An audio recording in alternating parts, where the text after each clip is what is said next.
All right. So, this has been one of the most talked about topics heading into the 2025 offseason. The Montreal Canadiens and defenseman Lane Hutson. I'm pretty sure Habs fans have this idea, a preconceived idea, but one that I think is reasonable, that says that Lane Hutson is going to be a Hab for the foreseeable future. Yes, the guy is a rookie, or I guess he was a rookie. He's no longer a rookie anymore. He just won the Rookie of the Year, so maybe he's not that at this time.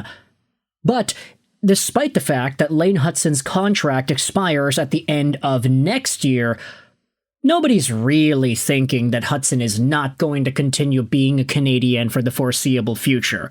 Barring any unforeseen turn of events, this guy is going to be a Hab for as long as he can play hockey. And at 21 years old, there is so much to go through, right? So many more years of development and production and highlight reel plays, and Habs fans are super excited to see it all. The only problem is, we just don't know what the dollar amount is going to be at. Because his entry-level contract expires 1 year from now, and starting July 1st, Lane Hutson had been eligible for a contract extension with the Montreal Canadiens. You see, the thing is, it would be very fair for Montreal to step in and say, "Hey, Lane, we like you. We think you'll be a fit with this team. How about we sign you to an 8-year deal worth $5 million a season? How does that sound? Something in the $4 or $5 million range? Do you want to come back and play with us for 8 years?"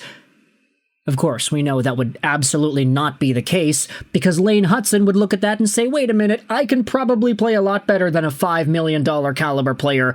I had 66 points in my first NHL season as a number 1 power play quarterback and a top offensive defenseman in the league. He was a point per game in the playoffs. There's so much to like out of Hutson. Anything under, like, 9, 8-ish million dollars can be seen as a steal if the cap goes up, and if Lane ends up continuing his progression in the ways that we think he could. If this guy really is a Quinn Hughes, Cale Makar level defender at the National Hockey League level, especially with the cap going up, there's no reason why this guy shouldn't be able to go out there and get some of the top dollars amongst these defensemen. Take a look at one of the most recently signed ones. Evan Bouchard just got inked to a $10.5 million AAV contract. And there are a number of problems that Evan Bouchard has in his own profile. There's a new core 4 in the league, folks. McDavid, Draisaitl, Nurse, and Bouchard. But I digress. The reason we are continuing the conversation on Lane Hutson, despite the fact that there have been folks throwing numbers around in the $10 million range, in the $7 million range, in the however many million dollars by shorter years range, what have you, we have ourselves a new episode of 32 Thoughts, the podcast that came out earlier yesterday. Yesterday? It was August the 3rd. Yes, yesterday. And this, the Midsummer Check-In, is the first 32 Thoughts episode in a month. So Elliotte Friedman had himself some things to say, and I'm thanking my lucky stars because now we actually have topics to go out there and talk about. Thank you, Friedge and Bukauskas, for a 1 hour and 37-minute broadcast. But this is what Friedman said in regards to the Lane Hutson contract negotiations and what they could entail for the Habs. Let's go over onto this post made on the R-Habs subreddit by Shogun2909.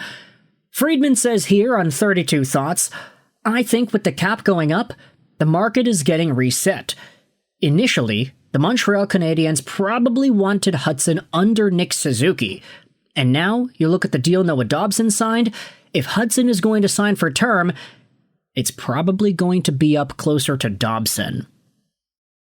And I know what some of y'all might be thinking. Okay, wait a minute. Noah Dobson, I mean, that guy just signed on with the Montreal Canadiens recently. He signed a cheaper deal with the Habs than what he could have gotten had he gotten traded to a team like Columbus, for example. Dobson's making $9.5 million a year till 2033. That is, of course, one of the highest cap hits on the Montreal Canadiens, and I think it's the highest cap hit amongst actual active players that the Canadiens have.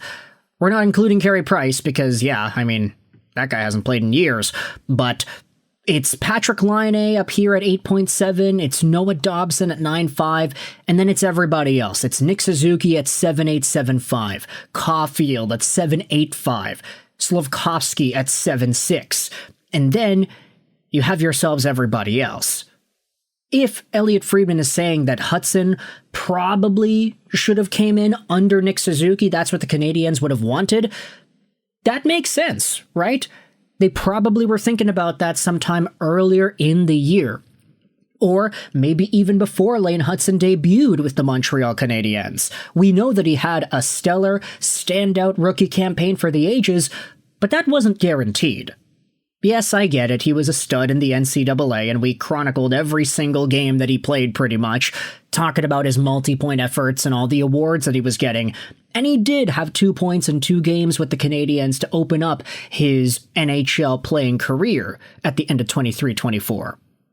But realistically, heading into the rookie season and during the stint where he wasn't playing top power play minutes, the Canadiens probably had a realistic thought in their mind that said, okay, yeah, if he can get under Suzuki, then that's like pretty fine, especially if it's an 8-year deal. But now, Lane Hutson has just won the Calder. He is on pace for bigger and better things.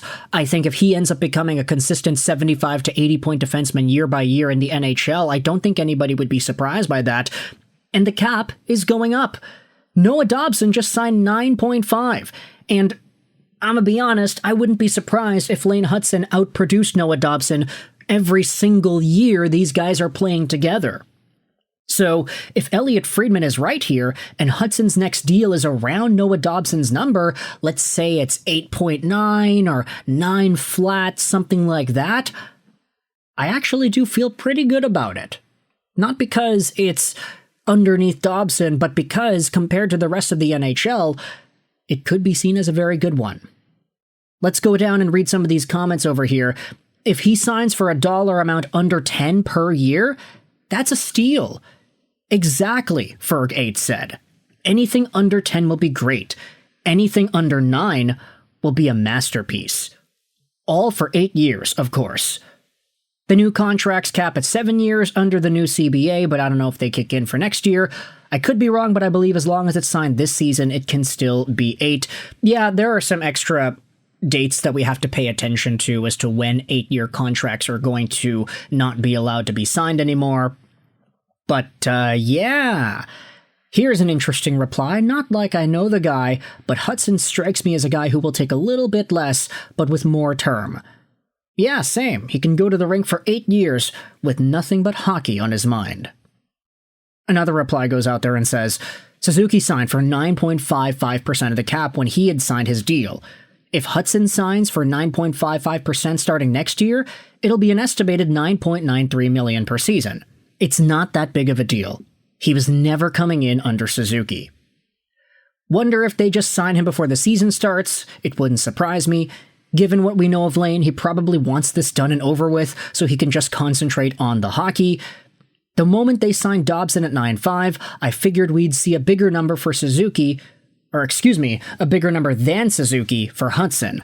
Lane's deal will be buying a few UFA years since Dobson came off of a bridge, so I'm still holding out that they'll split the difference and come in at 8.5 to 8.7 long term. I think any contract for Hutson ages well, including 9.5 plus. He controls the ice so well while he's out there that I have very little concern in him continuing to dominate. And so, with all that in mind, I want you to let me know your thoughts in the comment section below. Does Lane Hutson come in over or under Noah Dobson's dollar amount? And if it's for 8 years, what do you want to see the actual amount end up being? No silly comments like, oh, I hope he signs at $4 million, because we know that's not going to happen. He's already too good to do that. But when it comes to this Friedman Hutson update, let me know your thoughts in the comment section below.